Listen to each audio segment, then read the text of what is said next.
ଲାଜ ଲାଗୁଛି ଆରେ ବାବା ମୋରି ଭିତରୁ ତମକୁ ଟିକେ ଦେଖା କରିବା ପାଇଁ ଏତେ ଯେ କଷ୍ଟ କରିଛି ସେ କଥା କେବଳ ମୁଁ ଜାଣିଛି।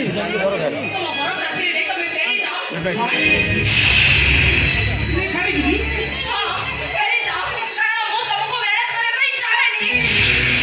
ତପୁ ତପସ୍ୱୀର ପ୍ରେମ କାହାଣୀ ଏସବୁ ବାଲି ଘର ମୁଁ ତପସ୍ୱୀ ଆଉ ତପୁ ତପସ୍ୱୀର ସେ ତାଜମହଲ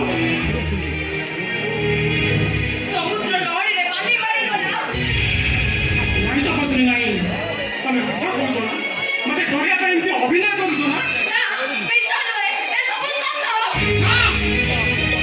ତପୁ ଆଉ ତପସ୍ୱୀର ପ୍ରେମ କାହାଣୀକୁ ସେ ଅଧାରେ ବେକୁ ଦବନି।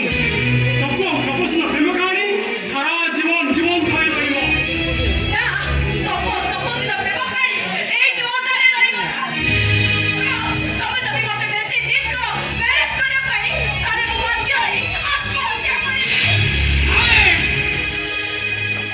ନାଇଁ ତପସ୍ୱୀ ନାଇଁ ମୁଁ ପଛେ ଶିଶୁପାଳ ହେଇ ଫେରିଯିବି ତମର ଡେଡ୍ ବଡି ଦେଖିପାରିବିନି କାହିଁକି ନା ମୁଁ ତମକୁ ଭଲ ପାଏ ତପସ୍ୱୀ। ତମେ ମୋ ଜୀବନ ତମେ ମୋ ସପନ ତମେ ମୋର ସବୁ କିଛି ତମକୁ ଘରେ ନ ପାଇଲେ ମୁଁ ପାଗଳ ହେଇଯିବି।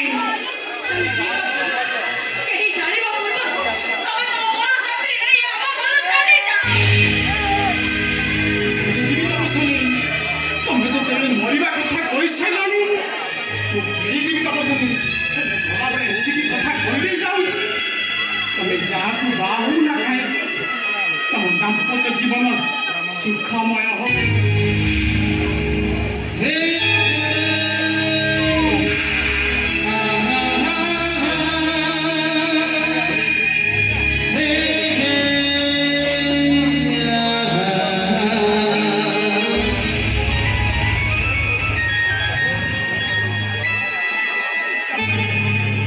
ଫେରିଯିବା ଚାଲ ଭାଇ କୁଆଡ଼େ ଫେରିଯିବା? ଏ ଧନେଶ୍ୱର ପଟ୍ଟନାୟକ ଆସିଛି ମାନେ ଏ ବାହାଘର ଅଳ୍ପ ହବ।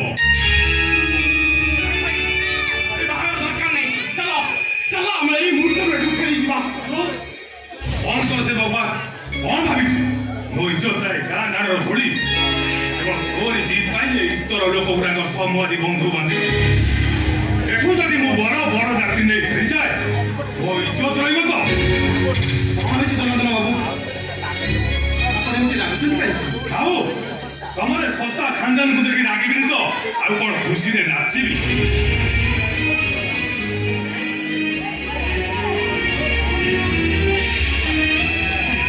କଣ ହେଇଛି ଜନାର୍ଦ୍ଦନ କୁହନ୍ତୁ। ଆରେ ଏଇ ଜଗୁନି ତୋ ବଡ଼ ତଳେ ପଡ଼ି ହାତ ପାତି ନା ନା ନା ମୁଁ ପାରିବିନି ମୁଁ ପାରିବିନି।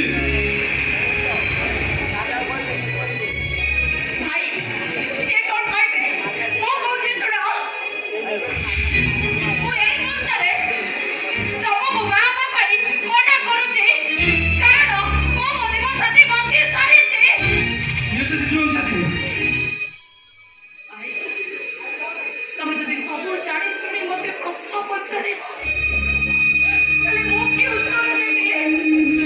ମୁଁ କିଛି କହିପାରିବିନି। ମୋ ପାଖରେ ସମୟ ବହୁତ କମ୍। ମୁଁ ହସୁଛି ଭାଇ ହସୁଛି।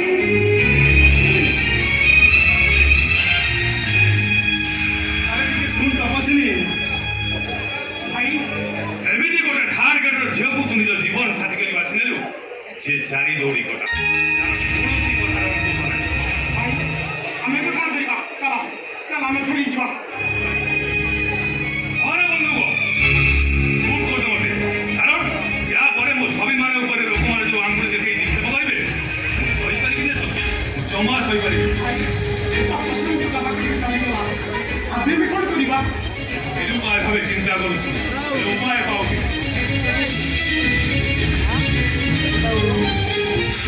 ଆରେ ତମେ ଏଠି କଣ କରୁଛ? ବରଯାତ୍ରୀ ପୁରା ସେ କାମ ମୁଣ୍ଡରେ ହେଲେଣି। ନନା ପୁରା ବ୍ୟସ୍ତ ହେଇ ବେଦିଆ କରି ତମକୁ ଡାକିଲେଣି। ତମେ ଏଠି କଣ କରୁଛ?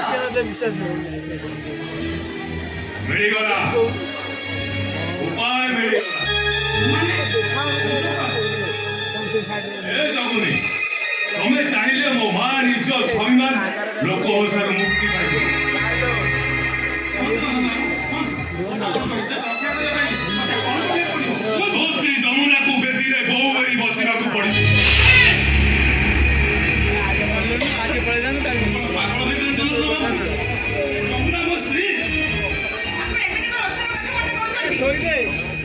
ନା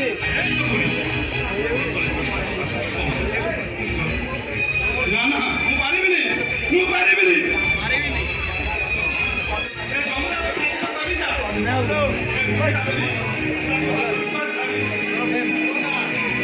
ମୁଁ ତାକୁ ପାଖରୁ କେବେ ପରେ ଛାଡ଼ିନି ଆଜି ତା ସହିତ ଏତେ ବଡ଼ ଖେଳ ଖେଳିପାରିବିନି ମୁଁ ଖେଳିପାରିବିନି